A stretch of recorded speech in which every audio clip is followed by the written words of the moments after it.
RJD का आरोप, अगर ये आरोप है, बिल्कुल सही आरोप है, लेकिन आरजेडी कर क्या रही है? आरजेडी के साथ में इतना बड़ा जन सैलाब है, जिन डीएम ने, जिन एसपी ने, जिसने भी ये सब कुछ किया है, उसे खड़ा करके, नंगा करके उसकी ठुकाई क्यों नहीं करते?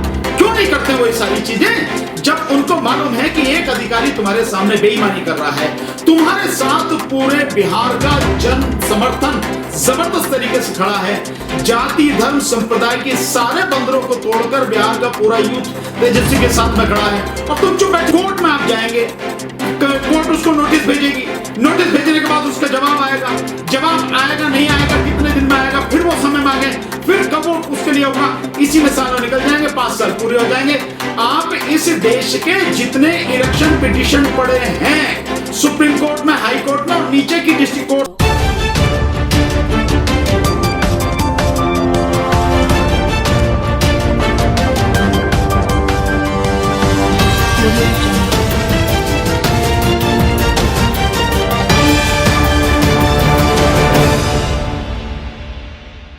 प्रधानमंत्री जी ने 13 रैलियां करी हैं बिहार में। उनकी 13 रैलियों में जितनी भीड़ आई, कुल मिलाकर मैं समझता हूं तेजस्वी की एक एक रैली में उससे ज्यादा लोग थे, वो जन सैलाब था।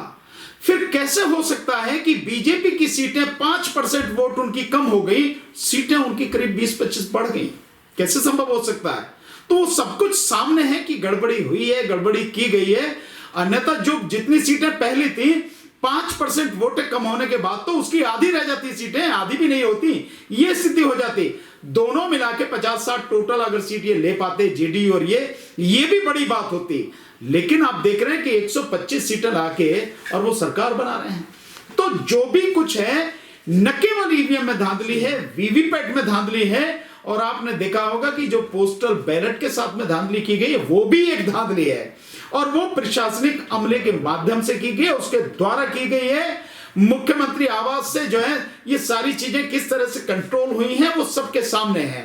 इलेक्शन कमीशन किस तरह से सारे षड्यंत्र में शामिल है ये बहुत पहले से उजागर है। तो इलेक्शन कमीशन, शासन प्रशासन, पुलिस प्रशासन और सबने मिलके जबरदस्त तरीके से धांधली करके भाजपा की सरकार बनाई है, जेडीयू की सरकार बनाई, नहीं तो वहां सरकार बनने का मतलब ही नहीं था। आरजेडी का आरोप है कि लगातार जो कि जिलाधिकारी थे जिला स्तर के, वो सर्टिफिकेट नहीं दे रहे जब 119 कैंडिडेट जीत रहे थे। नहीं तो आरजेडी का आरोप, अगर ये आरोप है, बिल्कुल सही आरोप है, लेकिन आरजेडी कर क्या रही है? आरजेडी के साथ में इतना बड़ा जन सैलाब है, जिन डीएम ने, जिन एसपी ने, जिसने भी ये सब कुछ किया है, उसे खड़ा करके, नंगा करके उसकी ठुकाई क्यों नहीं करते हैं? क्यों नहीं करते वो ये सारी चीजें? जब उनको मालूम है कि एक अधिकारी तुम्हारे सामने बेईमानी कर रहा है, तुम्हारे साथ पूरे बिहार का जन समर्थन जबरदस्त तरीके से खड़ा है, जाति धर्म संप्रदाय के सारे बंदरों को तोड़कर बिहार का पूरा यूथ तेजस्वी के साथ में खड़ा है, और तुम चुप बैठे हो।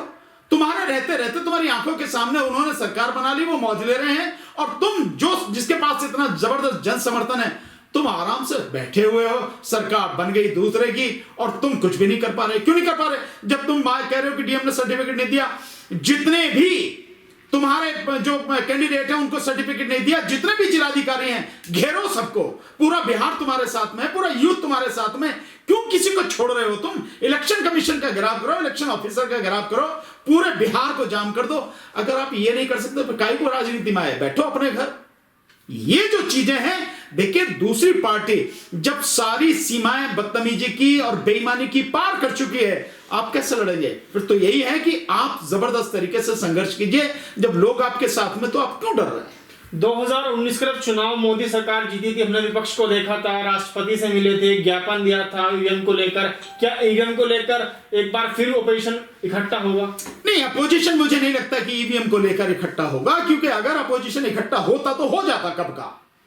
अभी तक हुआ नहीं है अपोजिशन जो है।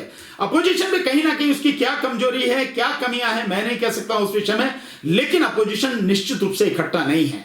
जब हार जाते हैं तब कोई कोई जरा सी आवाज उठा देता है, जबकि इसको ऐसे आवाज उठाने से नहीं, इसको बहुत संगठित तरीके से राष्ट्रीय स्तर पर जन आंदोलन खड़ा करना पड़ेगा।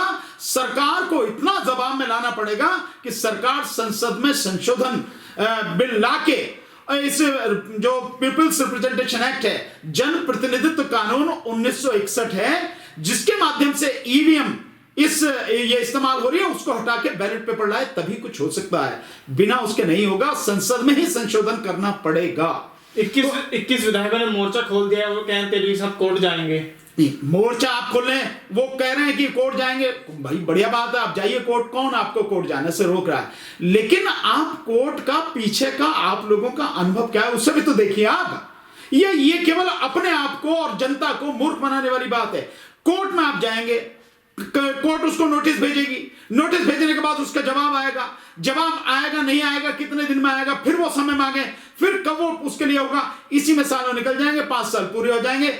आप इस देश के जितने इलेक्शन पिटीशन पड़े हैं सुप्रीम कोर्ट में, हाई कोर्ट में और नीचे की डिस्ट्रिक्ट कोर्ट्स में भी, आप उनका पूरा जो बायोडाटा लेके देख लीजिए। मैं दावे के साथ कह रहा हूं, शायद ही कोई पिटीशन 5 साल के अंदर अंदर तय हो गया हो, अन्यथा तो 5 साल बीत जाते हैं, पिटीशन जो तय होती रहती है। एकाध कोई हुआ हो तो हुआ हो, नहीं तो सब 5 साल के बाद होती है। इसमें 5 साल बीत जाती है, फिर क्या ठन गोपाल, आप कुछ भी करते रहिए, कुछ नहीं होने वाला। हमको बुद्धि का इस्तेमाल करना है।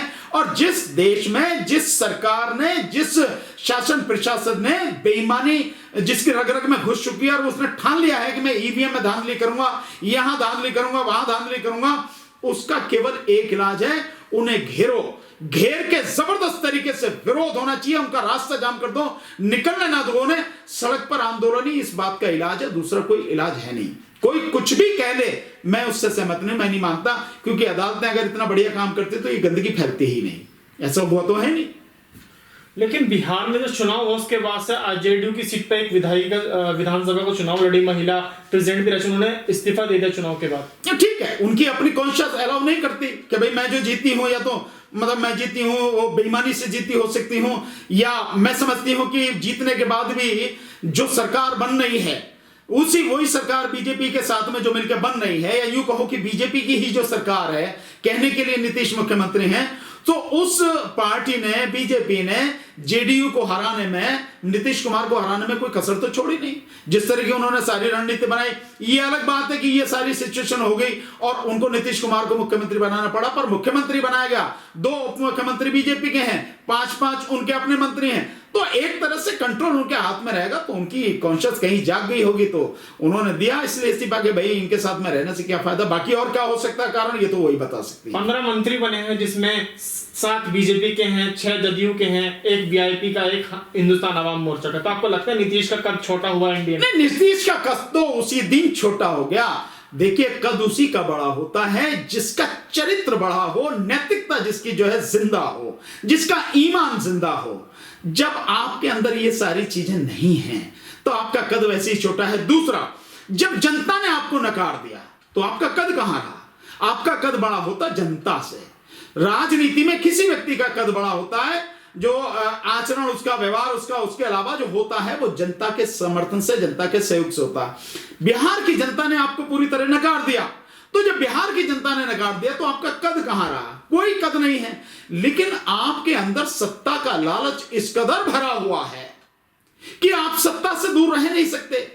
और वो जो सत्ता की आपकी भूख है, सत्ता के जो लालच है, वो जो आपका स्वार्थ है, उसी के कारण सामने है। और जो कर रहे हो आप वही सबको सामने है। कद को आपको अपने कद की चिंता नहीं है। लोगों को जो सत्ता, जो उसका सुख जो लेने लगता है, फिर उससे शायद मुझे नहीं लगता कि कुछ और चीज होती है, दिखती हैं, या किसी और चीज की वो परवाह करता है। यही सब कुछ उदाहरण है, अन्यथा तो ऐसा होता नहीं।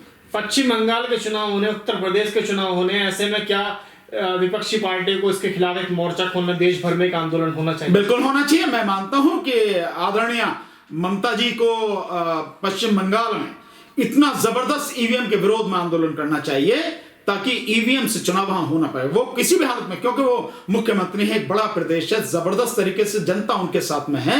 उनको सड़क पर आकर आंदोलन करना चाहिए और बिल्कुल घोषणा कर देनी चाहिए कि किसी भी हालत में मैं चुनाव होने नहीं दूंगी पश्चिम बंगाल में अगर ईवीएम से चुनाव होता है। तो आप देखिए ना जरा, हम सब लोग उनके साथ में हैं और भी पूरा देश उनके साथ में, पूरे देश में आंदोलन होगा। अगर आप नहीं कर पाते तो फिर आप किसको दोषी मानेंगे, किसको कहेंगे?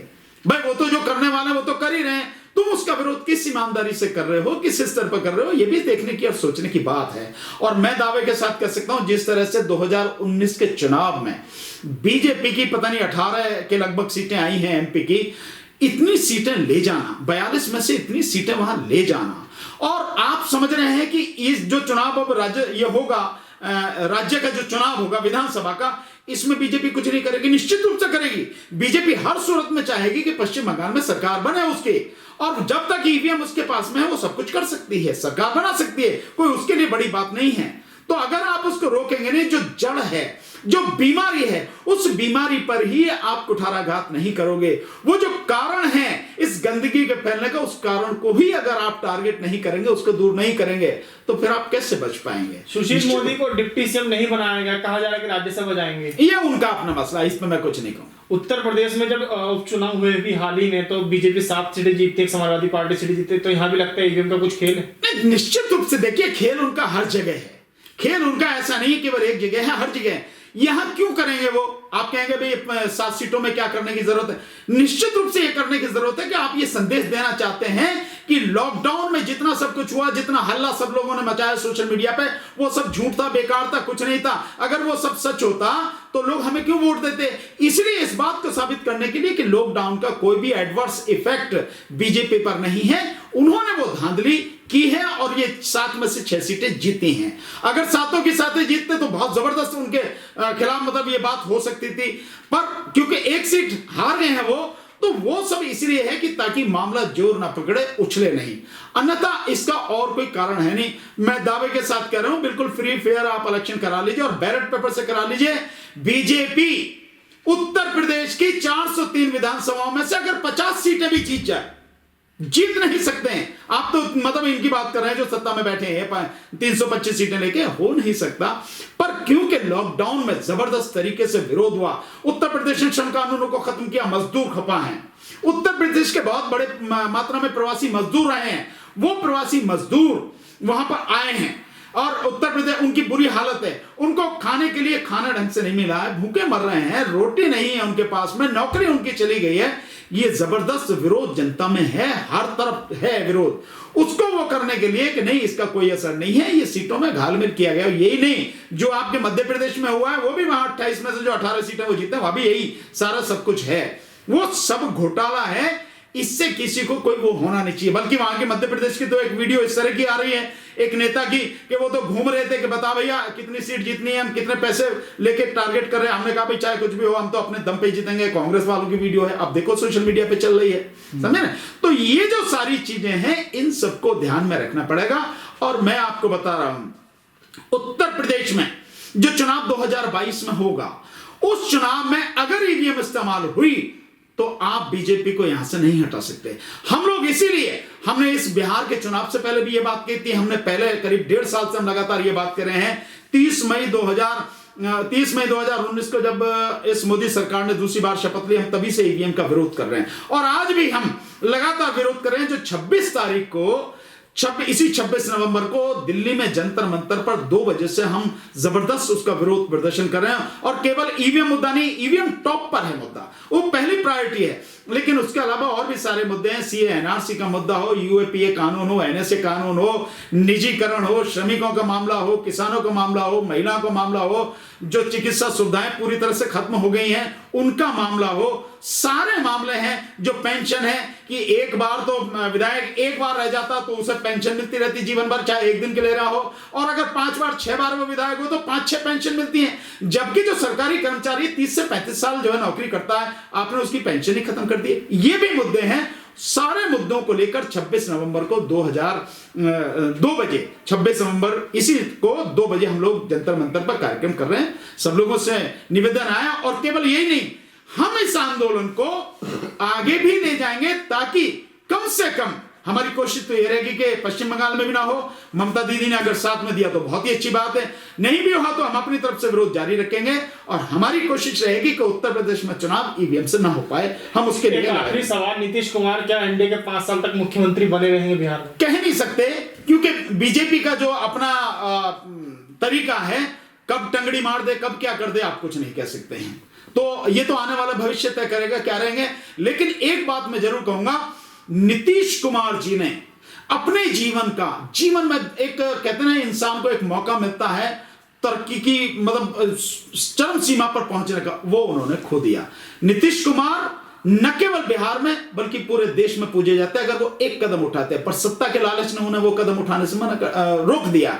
और वो कदम होता कि जब बीजेपी ने उन्हें धोखा दिया है तो ऐसे समय में वो बीजेपी का साथ छोड़ के अनकंडीशनल तेजस्वी यादव को सपोर्ट करते, उसे कहते तू बन मुख्यमंत्री, मैं तेरे साथ में खड़ा हूं। तब आता मजा, पूरे देश में जो है नीतीश कुमार पूजे जाते, लेकिन उन्होंने वो खो दिया क्योंकि सत्ता का लालच बड़ा बुरा होता है।